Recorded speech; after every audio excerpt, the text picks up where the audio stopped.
Hi, everyone, and welcome to this week's episode of I Never Knew But My Dog Did podcast. I am Maureen, your hostess, Maureen Scanlon, or life coach Maureen, as most of you know me. So excited to be here. I've had a wonderful week of just enjoying some rain here in Texas and spending some time with my precious pregnant daughter. And I got to experience for the very first time my grandbaby kicked. And Mm. oh, it was super, super cool. Of course, I always think I'm like super special and the baby knows me already. And so I would talk to the baby and I do it anywhere. My poor daughter, we can be in a restaurant and my head's down there by her, unmentionables. And I'm talking to the baby. And so I'm going to be Mimi this time. I have 3 other grandchildren that I'm grandma to, Grandma Maureen. This time I'm going to be Mimi. And so I was down there and I was saying, "Hey, it's Mimi. Give me a kick. You want to see me? You want to hear me?" And I got like 7 kicks. So I'm Oh, celebrating that win this week, guys. I hope everyone had a good week and I hope you've had a lot of wins. One of my wins is my next guest being on my show today because when he reached out, it was a no-brainer. I said, "Of course, you have to be on here because his story, guys, oh, it's just it never ceases to amaze me how much the humans can go through and still come out. And you should see him. He's super handsome and he's full of joy and he has a big giant smile. And I love his energy. And when you hear what he's been through, you're just gonna go, oh my gosh, how can he be this person? So today I'm talking to Adam Lucero. And I'm going to let him tell his story because in his bio, he tells what happens to him, but I think it's much more powerful if he tells it. So I just want to say hello and good morning, Al. hey, quite an introduction. I appreciate you and appreciate you having me on. Such an honor, such a privilege. And this is going to be so powerful. And I'm intrigued and I'm on the edge of my seat. Like I need to know. But let's get started with let's start with what we call the knee story. I call the knee story, which is that moment in your life. And most people answer it, well, there were a lot of knee Hmm. stories, but really that knee story that you went, oh my gosh, something has to change, something's not right here, and I got to do something different to get out of this insanity cycle. So Hmm. let's talk about what led up to your knee story. Yeah, so it was just the classic go to the movies and get stabbed in the throat situation. It just happens every so often, as they do. But Just, your run of the mill stabbed in the throat moment, yeah, just been going to the there. movies and stabbed in the throat. Classic. I No, love but you already. I love you already. How listeners, come on now, you gotta love that. Okay, tell us, All right, give I'll us the rewind a deets. bit here to give you guys some more context. So basically, I graduated college and I accepted a sales job up in Northern California. And I didn't really know anyone in the area, so I stayed with my aunt. She tells me on Wednesday you have to be out of the house for 8 hours. I have clients coming over. Like, okay, I know one other person. Let me see what he's up to. Hang out with him for 4 hours, and then he has to go. So I'm like, all right, I have 4 hours to kill in an area I know no one. Like, what do I do here? And so I go to the movies alone. It's like a Wednesday, 2 p.m. And so the movie starts. I'm just sitting there enjoying the movie. And then all of a sudden, I hear like a hard hit, feel a hard hit to my throat. And my initial reaction was like, this guy hit me hard. Like, I grew up with 3 older brothers. I know what a hit feels like. I was like, this guy knows what he's doing. And so I stood up. I was like, what the hell? And then I felt another punch to my arm and chest. So I turn around and I push him. And as I push him, I feel a cut on my wrist and ear. And instantly, I knew those weren't punches. I was stabbed. You see, the thing is, when you think about being stabbed, we only have the experience of being cut. So that's our perception of it. But being pierced is a different feeling. Nonetheless, once I realized I was stabbed, I started yelling, like, I've been stabbed. I've been stabbed. The lights turned on, and I saw the person who attacked me start running down the stairs. I take off my shirt and wrap it around my neck. I'm like just trying to hold the blood in. And then these 2 older women come running up. They're like, what should we do? I was like, just put pressure on my neck, hold the blood in. So they're doing that. Then I hear someone say, should we call 911? And I kid you not, as I'm bleeding out, this literally is an exact quote. I'm like, yeah, you should call 911. If you don't call them now, when would you? Like, literally, this is what they're designed to do. I remember thinking, like, my only emotion was just rage. I was like, are you kidding me? Help me a little bit, please. And so then my perception of time's a little disordered. I'm bleeding out, adrenaline, whatever. And then I'd say about 5 to 10 minutes passes before paramedics come. And they get there and they start asking me all these questions. What year is it? Who's president? What's your mom's name? And I get it. They want to make sure I'm conscious and staying with them. But I'm just so pissed off. I'm like, can you just stop and just save me? Like, I know the president. How about you talk about what's going on here with this freaking knife? Because what happened was, like, the person who stabbed me, he got me with one of those chef knives where it gets bigger closer to the blade, and it went halfway through my throat. Like, you can literally probably still see the scar there. Punctured my arm, almost went out the other side. And this after years of healing, they used to be bigger, and then punctured my lung down here. And so, like, they're like, all right, let's get him up on the stretcher now. And so they put me up on the stretcher, and I feel all my wounds worse than being stabbed because I don't have the adrenaline anymore. And I was like, wow, that was painful. And so they have one person on the front right of the stretcher, one on the front left, one back right, one back left. And then they're like, okay, let's get him down. And so the person in the front right steps over a row of chairs because I'm like in the back practically. And I feel all my wounds worse than getting stabbed than the person for the front left. So it was like for every row of seats there was, I felt like I got stabbed in all those places 4 times. So I was like, holy. And so it's the most excruciating pain. Like, I remember being on the stretcher and just looking at the ceiling, like, trying not to scream my guts out. I was like, it was agony. And so they get me into the ambulance, and I remember thinking, like, okay, the paramedics got me. I can start to relax a little bit. And as soon as I get that thought, I feel a cold rush through my entire body. And it dawned on me, I was like, I just lost a lot of blood. Like, I could die right here. So I see them come with the oxygen mask and about to put it on my face. And I was like, do not fall asleep in this situation. You're not supposed to fall asleep. They put it on. I knock out within like seconds. I blacked out.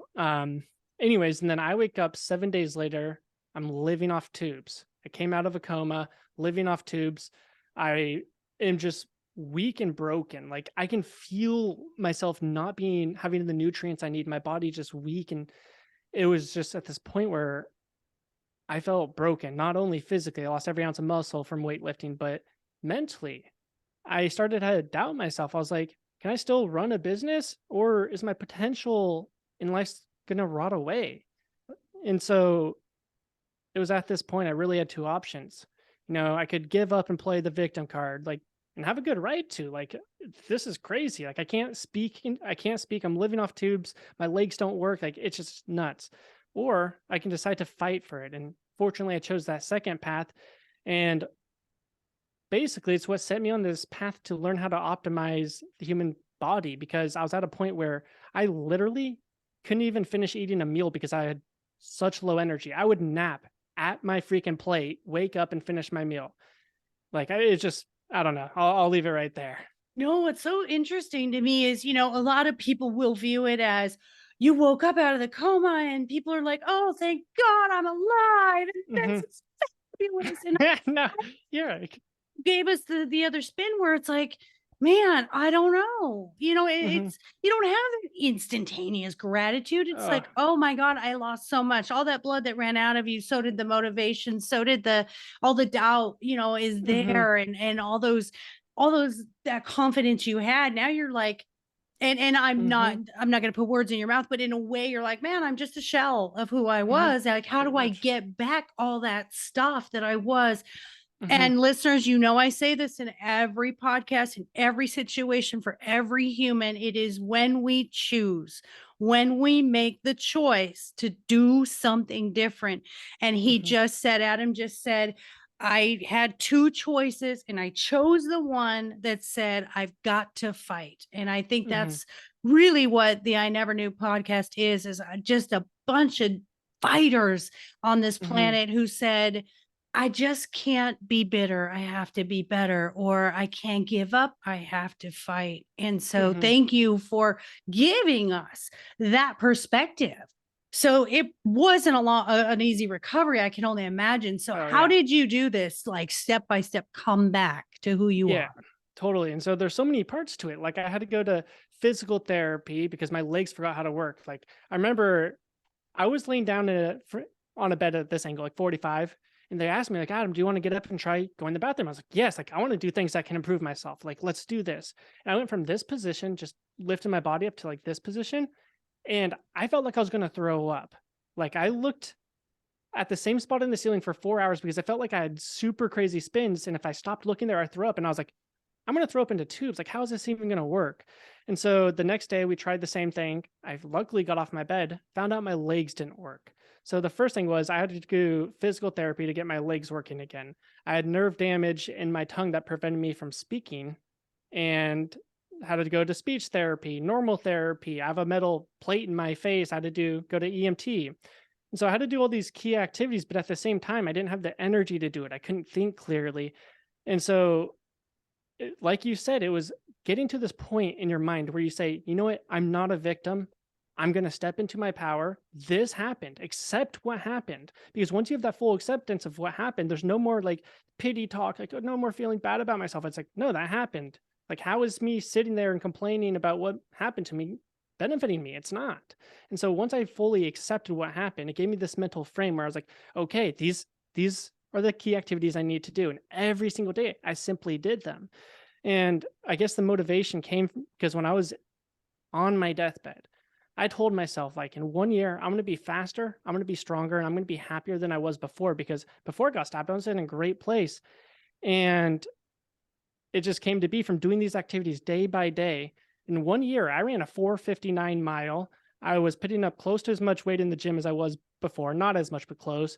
And I was just, again, in a really happy place. So it's having this kind of goal minded, like having this goal in mind, and then making the mental switch to, you know what, I'm going to do whatever it takes to get there. Yeah, but how do I like if I have listeners who I'm sure have been there and I've been in my own shit show and Hmm. everybody knows my story of overcoming narcissistic and DV relationships and just feeling so sorry for myself that no one's going to love me, boo hoo, I think I'll go eat worms. But, it's that place between I want it and I'm here and Hmm. that in between, like you didn't go With, from in that bed being nauseous and dizzy to running that 459 mile. hmm. How do we just baby step the determination or the The motivation to just motivation. get out? And this applies to people with mental Yeah. illness like depression and stuff like that. How do we just get that one moment that gets that momentum started?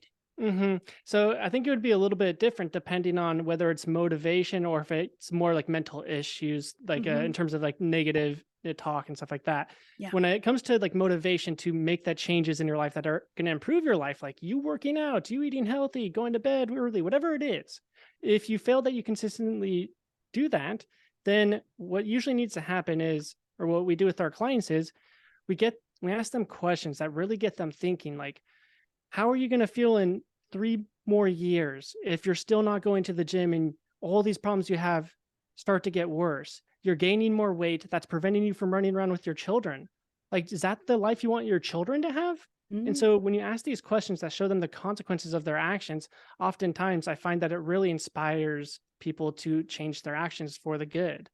And so I say Yeah. inspire because it's like inspire versus motivation. Motivation goes up and down like a roller coaster. It's directly correlated to your energy, which is why you're more motivated in the beginning of your day versus the end.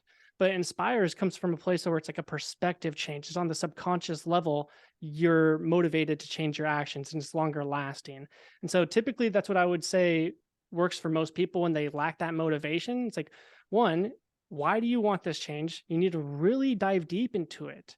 Ask yourself, why is working out important to me? Well, because I want to get a body that I feel comfortable in. Okay, why is that important to you? Because then I'll be more confident in my day to day. Okay, why is that more important to you?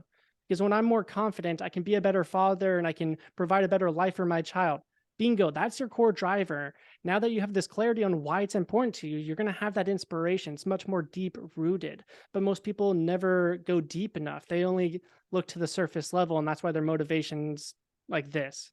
Yeah, and that's a concept. I have my diploma in modern applied psychology, and that's actually a concept that we use, which is Mm, okay, but why? Okay, but mhm, why? Okay, but mhm. why? And you just keep Go drilling deeper and down. deeper and deeper. Yeah, and what I love though, as a life coach myself, that's not something that I do is say, well, how will you feel if you Mhm, don't do this? That's interesting because I'm always you will be this, mhm. picture it as if it already happened. Yeah, yeah. How do we get you there? So that's an interesting spin Mhm, for me to even use that technique and say, well, how would you feel if you didn't lose weight and you had a heart attack and passed away? How would you mhm. feel, with your children being motherless Oh, and that's yeah, kind of exactly. a It's it's a little bit of a even right there, even as you said that right there, it made me feel something. I'm not even a mother, obviously. I don't e I'm not a parent to even be a parent even, and so, like, even as you said that, I was like, "Whoa," like, "Holy, I don't wanna yeah. make my,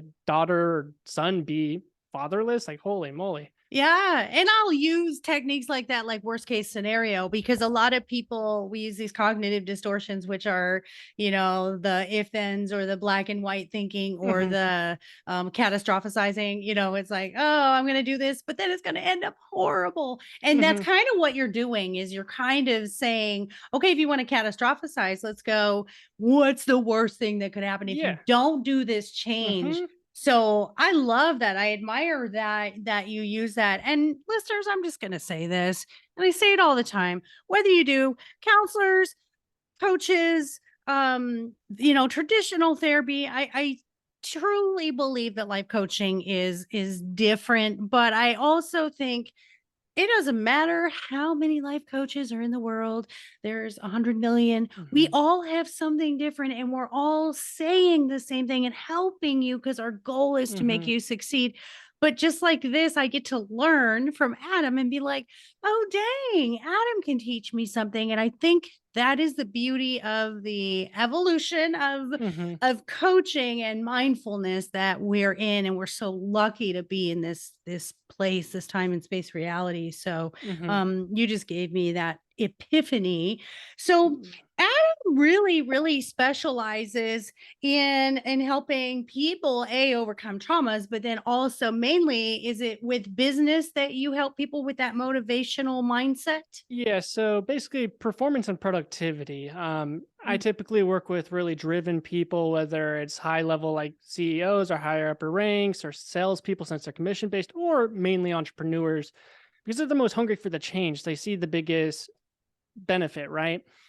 And typically we break it down into three core pillars. The first step is again what we call mind linking. Most people they don't take consistent action. They fail to uphold their promises. They don't feel motivated. And so what we do is they consciously declare they're going to change their actions, behaviors. I'm going to eat healthy, work out, goes good for a few days. They feel fantastic. But then, one day they feel tired, lazy, and motivated. So they say, oh, I've been doing a fantastic job. I deserve one day off, only for that one day to turn into another and another. And so they go in this vicious cycle. And that's because they're using their conscious mind to try and create change. They're declaring to it. But 95% of your actions are derived from your subconscious mind. And so, and a good example of that is, because I know some people are thinking, no, I make all my decisions. Okay. When you woke up, did you think about which hand you're going to use to lift the sheets off your body? Which foot Nope. you're going to land on first? Where you're going to step next? Right. No, these happen subconsciously. And so when you link your two minds together, then when you tell yourself that you're going to do X, Y, and Z, you actually do it and you feel motivated to do it. And so that's really the step one, because that's going to bring a lot of, first of all, peace of mind, but more consistent action, more motivation. So now you have the right mental state. But then the other factor is look, if you don't feel good, you wake up, you have mental fog, you're not thinking clearly, you have low energy, that's going to bleed into your productivity. You're not going to be in a state of focused creativity that produces quality work to grow your business or do whatever you need to do. And so this is where we go into superhuman performance, where we focus on boosting your energy levels, your mental alertness, really your brain performance. And then the last factor is going to be all about getting your freedom back. So a lot of entrepreneurs, they don't manage their time too well. They do tedious tasks that they could be outsourcing for like, video editing, posting on social media, or writing emails, or whatever it may be. And so, what we want to do is delegate all your tasks, build out a high performance team so that your business grows 4 times quicker with you working less, giving you the time to go spend with your family. And so the beauty is like it's really synergistic because once you have the right energy, you have the right mental performance, and then you're working less.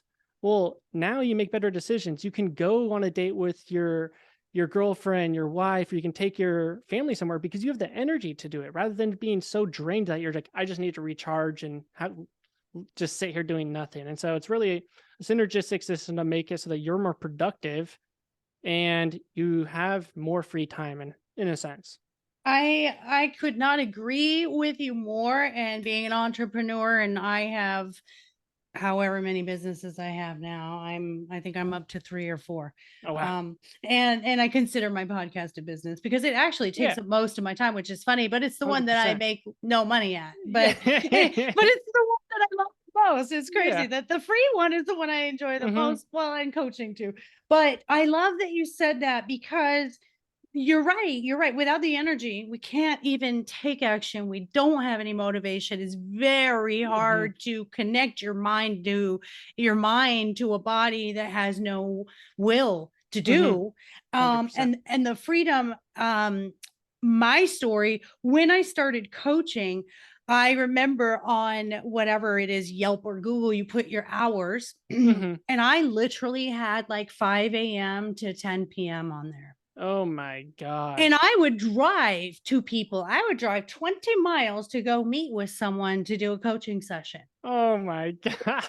I know, so I love that you said that. And I reached a point of sort You're of like, I can't do it. exhaustion where it was like, what am I doing? I Yeah. was like, I can So coach needlessly. anyone between 8 and 5, and they can come to me and we can do this online. Thank you, COVID. It convinced Yeah. me that all of Take it this. online. Yes. And I used to be, the whole Gen Z attitude of, no, I need to be in your presence and feel your energy. Mhm. Nah, I I can you can feel me as much as if you were Yeah. sitting in the room with me. And 100%. that's part of it too, is that flexibility of learning to just Mhm. accept new things. Guilty of not hiring people to do all of my stuff. I am kind of a okay, coach the coach here. I'm kind Mhm. of a control freak. So it's like Mhm. I need to know everything that's going in and out. And so I have Yeah. what would you tell a CEO or an entrepreneur like me? Because I always tell mine, at Walmart, you don't see the CEO working at customer service. So Yeah. it's easy for me to say it. But when it comes to my own business, I protect it like a baby. Do you hear that often Yeah, between whether it's CEOs like and you're afraid to delegate tasks because oh, you don't trust them, you don't think they'll do a good enough job or whatever it may be, but then it's like to your point, it's like, okay, do you want a 7 or 8 figure business? If the answer is yes, then you have to perform like a 7 or 8 figure entrepreneur. So when you look at these high performing people, like let's look at Elon Musk. Do you think he's sitting there installing solar panels onto the buildings? No, of course not. He focuses on high leverage activities that actually grow the business. He spends his energy, focus, and attention very efficiently. So if you want to grow a business to his point, you have to operate the same as him. And he doesn't needlessly spend his time. He delegates that. He has 30,000 plus employees. So again, that's kind of the way I'd phrase it, but it also depends. It's like maybe you're more impacted with your family. It seems like you're a mother, you have a big family. So I'd probably take a different route with you and say, okay, well, how much more would you enjoy life if every single day you spent 3 hours less working and instead with your daughter, with your husband, you went on a date? Like, what would that do for your quality of life? What would that do for your marriage? And most importantly, what kind of example would that set for your children? yeah, and I think the key thing when you are an entrepreneur, actually, no, it's not even just for entrepreneurs and CEOs. This is for everybody, listeners, is when I finally learned how to work to live versus living to Mm, work. Man, did my life change. And when I gave up my corporate job, which I was in, and it was soul sucking, and everybody knows how mhm, much I despised it, but I did it because I was a single parent and I was in that situation where I didn't believe in abundance and I had a terrible mhm. relationship with money and no belief in risk because I was programmed not to take risk. Yep. It was literally when I talked to a random person who said, Maureen, you can't swim or run if you got one foot on the beach and one in the ocean. And Mhm. I'm like, what? Just a week person on LinkedIn. I love her, and I'll never ever not be grateful for that profound moment of awakening Mhm. for me. And also the final belief of saying, if I don't believe in this 100%, how is Mhm. anybody else going to That's sign point up too. for my coaching? If Mhm. I don't believe in it 100%, why should they? And that's Yeah. so I go out now, like I was telling you, like, there's a million coaches out there, but you're never going to get a coach like me. Cause I have to believe, because I've had 100% success rate. I Mhm. believe I bring something different because my life experience is different than Mhm. Adam's going to be able to bring something so much different to the Mhm. table for the people Mhm. that need it from Adam, and mine are going to come to Dude. me for the things that I give. So Mhm. do you find a key thing and do you teach connectivity between, people and relationships? Because I know everything in business can become very cold and superficial. Do you Mhm. find that it's important that we start teaching more about relationships in Mhm. business? Well, not only that, but every aspect of life. And so, again, this is why I don't focus solely on increasing revenue. That's just a byproduct of what happens when you come in our program. We focus on enhancing your life quality in every aspect, accomplishing more so you're proud of yourself, but also focusing on your relationships. If you're working so much that you neglect your relationships, you're going to feel unfulfilled. And I'm speaking from personal experience. I used to work 12 to 14-hour days for probably 4 or 5 years on end, didn't talk to any friends. Whenever they invited me places, just told them nope. And so like eventually I stopped getting invited, and I just found I was like, yeah, my business is growing or whatever, but like deep down something was missing in my life. And again, it was the relationships. So we focus on every aspect of your life, business, relationships, health and wellness, spiritual life, like whatever it may be. Because again, work is only so much. Like if you don't enjoy your life and you're too busy working, what's the point of the life? Like, is my train of thought. So yeah. Yeah, yeah. And to put it as simplistic as possible, it's balance. It's just Mhm. balance. We lose balance. And a lot of the time, people that are workaholics is because they're looking for that validation because they're not getting it somewhere else. So we have to figure Mhm. out, why am I not getting validated, Totally. or why am I not validating myself? Like, and I'll tell my clients when I do business coaching, I'll say, what do you have outside of work? Well, I don't have Mhm. much time. Well, you have time for what you love.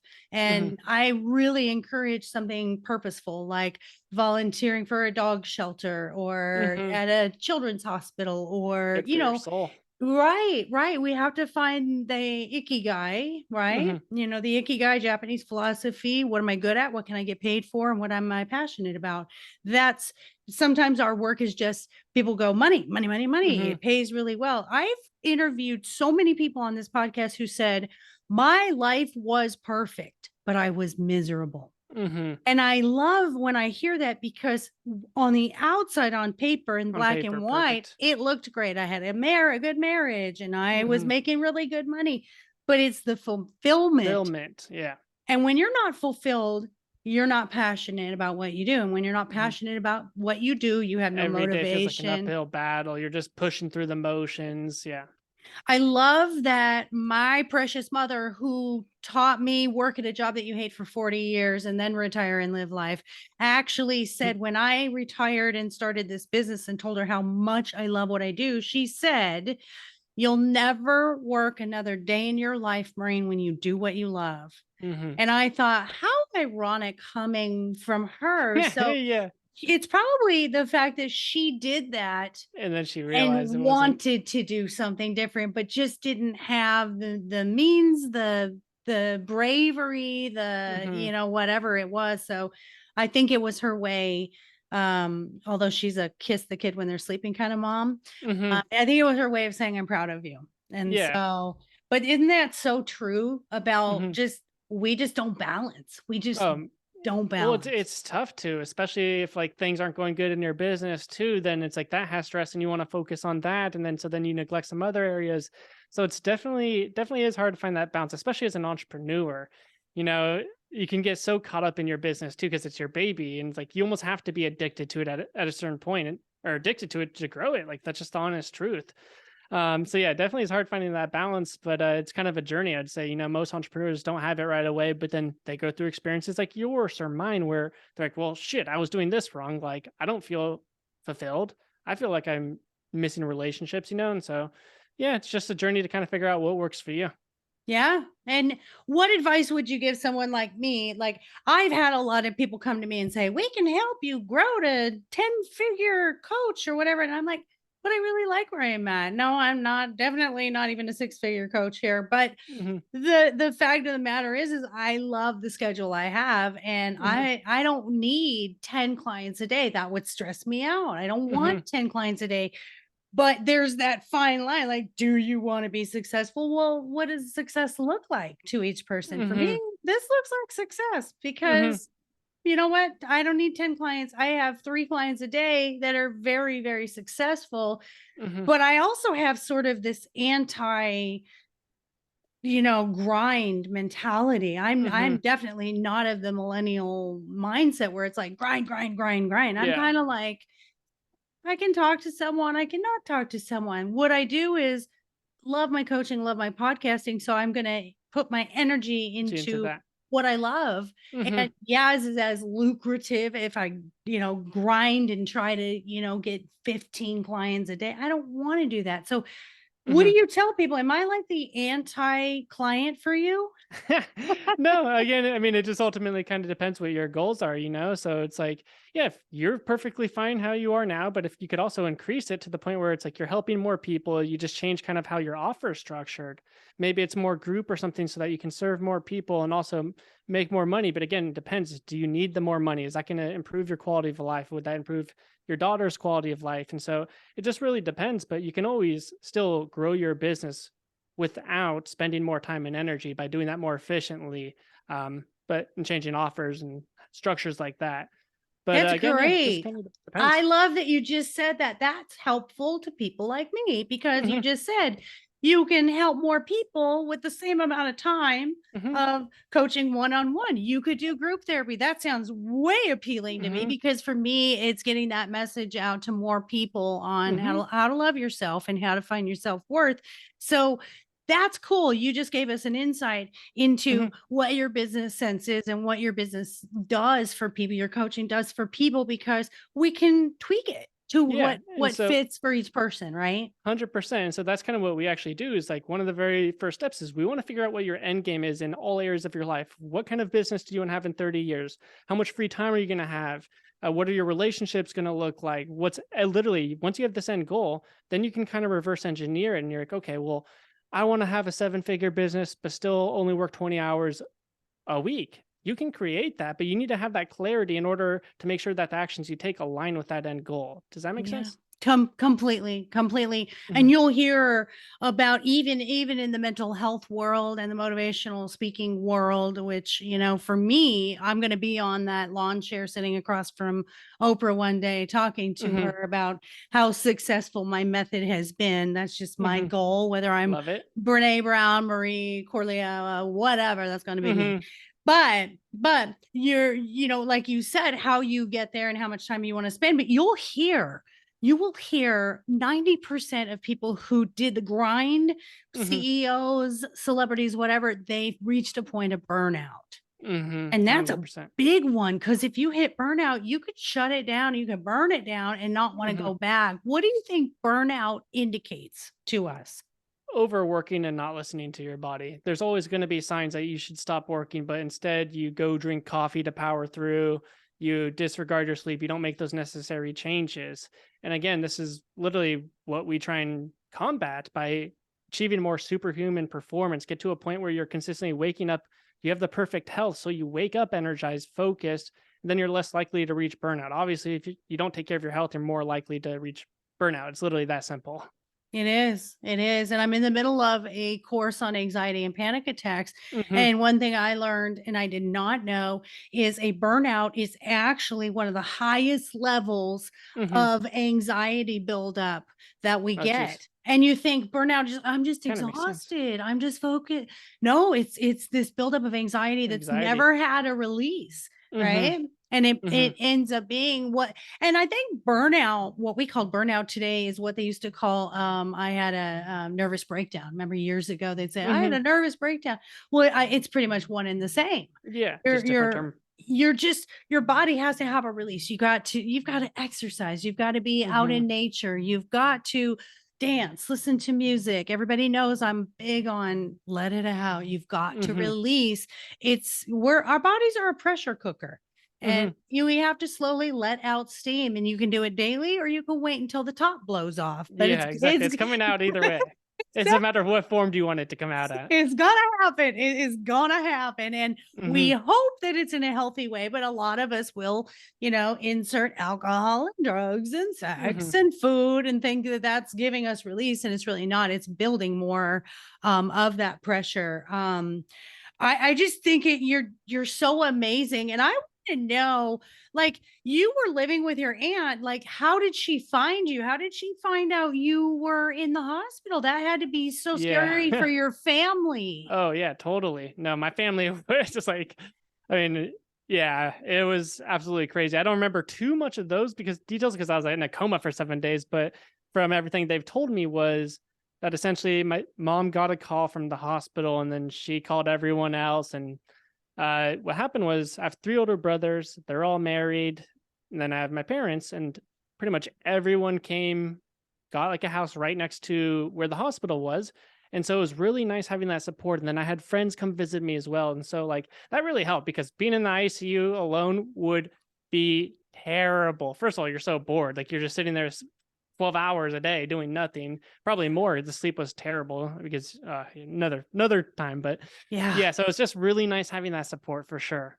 How lovely that you have such Mhm. an awesome family that was there for you. And God love your mother, 4 boys. Oh Oh, my she God. wanted one girl. She got 4 boys. She wanted a girl, got a boy, and they're like, "Okay, we want 2 children anyways." So they tried again, boy, and then she's like, "One more time, like, I want a girl." Got a boy, and then she got convinced one more time and got a boy again. And so I always say is like, I always wish, I mean, I didn't wish this, but it would have been funny if all my brothers, all their children were boys too, but, my luckily for my mom, she got a few girls out of there, but Oh, okay. I was gonna say, oh, yeah, oh, I you was know like, what? There are no X chromosomes going on here. yeah. I love that. Our family was, oddly enough, the pattern was 2 girls and a boy. And Mhm, so my sister, I have a sister and a brother, so 2 girls and a boy from my parents. mhm, Then my children's father, he was 2 girls and a boy. My mhm. grandmother was 2 Jeez, girls and a boy. It was just bizarre. And nonstop. then my daughter had 2 girls and a boy. Oh my, when did the It cycle break? I know. Well, I don't know, because now every generation has had 2 girls and a boy. Like, Yeah. we can find at least someone. So my middle daughter that's having a child, Uh-huh. she's probably going to have, probably just 2. So if Mhm. you have 3 children in my family, you more than likely are going to have 2 girls and a boy. So it's just, That's so funny. isn't it bizarre? It's so bizarre that happened that way. But Mhm. you are just such a joy. Tell us everything that the listeners need to get a hold of you, find you, sign up for everything and anything that you Okay. have. Yeah, gotcha. Basically, 2 different ways. You can message me on Instagram. My Instagram's Adam Lucero, then the number 1, like, or alternatively, you can just go to superhumanceo.com. Basically, that's just going to have like my case studies, my story. And then if you want to work one on one with me, you can book a call. We'll chat and see if it's a good fit. Love it. Absolutely. Love, love, love, love. I love your story. I just think you're amazing. And I love your attitude. I love your mindset. I love your ideas. I think those 3 things that you talk about is the mind linking, the energy, and the freedom, I think are Hmm. absolutely key. And I love it when we only have 3 steps and not 50. So it's very, very simple for our listeners. Yeah. I just love it. So Adam, here's what I do, because most of my podcasts are kind of heavy subjects. Hmm. So I end with this fun little segment called Take Okay. My Money. Hmm. And this segment is, what is the weirdest thing you've bought or you've seen for sale? And while you're thinking, I'm going to give you what I found today. Okay. I found a Chick-fil-A chicken nugget in the shape of a Nike swoosh. for 99 cents on eBay. Uh-huh. Fabulous, right? Uh-huh. It kind of looks gross, actually. I'm not gonna lie. It looks Good kind idea. of dried up and bleh. Well, okay, so that we'll just leave that there. But the ingenuity, and maybe you can appreciate this because we're always trying to find ideas and different things for our CEOs and for our Mhm. clients. Someone has an egg. Yes, an Mhm. egg, a regular large grade double A egg Mhm. on eBay for $5,000, and I had to go to the description and be like, "What are What you just happened? doing?" And all they have is large grade double A egg. And then this is what I love the most. Okay, this is my humor. This is so my humor. Uh-huh. And in quotes it said, "Great for egg stuff." Did it Just have sales? Were people buying it? there was one Well, single egg, a picture of a single egg, that's funny. $5,000. I'm just saying, you know what? Why not? Well, Maybe there's a buyer out there for you, buddy. And if it is, I'm taking well, hear this. coaching from you. There's Now that you mention it, I guess the one thing that popped into my mind was there was an app called I Am Rich, and it was sold for like $10,000, and it literally has no utility. I don't even know if it opens, but but it had like 9 reviews or 9 sales or something. I was like, this person just made like 100K creating an app that's called I Am Rich. It's people that are so rich that they don't care what 10K is to them or whatever. It was like 9 or 10K somewhere in there. So I guess that would Oh, be a crazy purchase. I didn't do it, but yeah, that is a crazy purchase. I love it. I love it. We need to find that little tiny little loophole where there's just something Hmm. unique and different that someone wants, because they say there's a buyer for everything, right? Oh my God. So I love it. So that's our segment for today. I hope you all found that interesting. But I find you to be such a joy, and I am so glad that you weren't meant to leave us yet. You were supposed to be here to do amazing things Appreciate and it. to help each other, and I'm honored that you were here, and thank you for the hour of your life that was Mhm, gifted. It's a gift. It's a gift to me because time is the most valuable thing in the world. So mhm. it's not money, it's not things, it's time. So Love I'm it. so happy we got to meet, and we're gonna be connected here forward. We're gonna keep in touch. So thank you, my love. I appreciate you. Appreciate you having me on. So, listeners, that's going to wrap us up for this week. I hope you enjoyed Adam as much as I did. And just know that there's nothing that you cannot overcome. And that was a double negative, but just We're know going with it. I'm just sticking with it. You can overcome anything. And Adam is proof of that. And a lot of people who've overcome it. You can listen to any of my episodes now. That everybody has their things, and there's nothing that can stop you from creating the life you want. No one has control over it except for you. And I love Mhm. you all for being here. Thank you for all the 5-star reviews. We are complete 5 stars on Apple. That's so cool. I appreciate you guys' comments. Anyone who wants to be a guest, please feel free to reach out. Even just let's just have a conversation. I'm quite chatty, as you can see, and I have no problem having a conversation. So thank you all. You all know where to find me for coaching, relationship coaching, dating coaching, self-esteem, self-worth, business coaching, all of it at lifecoachmaureen.com. I am also now, I have an agent who is now helping me go out there and do some speaking events. And I'm really excited about that, especially here in Austin, to get to my people. My books on Amazon. My dog is more enlightened than I am, and my dog is my relationship coach. And my boutique, our boutique that I have a partner with, is my dog is everything.net. We have a ton of new products. I'm introducing, this is fun, a new product, and they're soft treats for senior dogs and toothless dogs, which ironically at a market this weekend, there were 4 people that came up to us with toothless gummy Hmm. dogs. So I was like, okay, we Huh. got to find a way to get something. So these are healthy treats. It's all holistic, no preservatives, no xylitol in the peanut butter. everything's organic and fun. So lots of new products. Go on our website, go check it out. Get your furry babies some fun stuff that they deserve. Cause if they don't, I don't know who does. So I love you all for listening. Take a breath, Maureen. Anyway, love you all. And until next week, take care of yourselves, take care of each other. Most of all, please take care of those furry babies, and we'll talk to you later.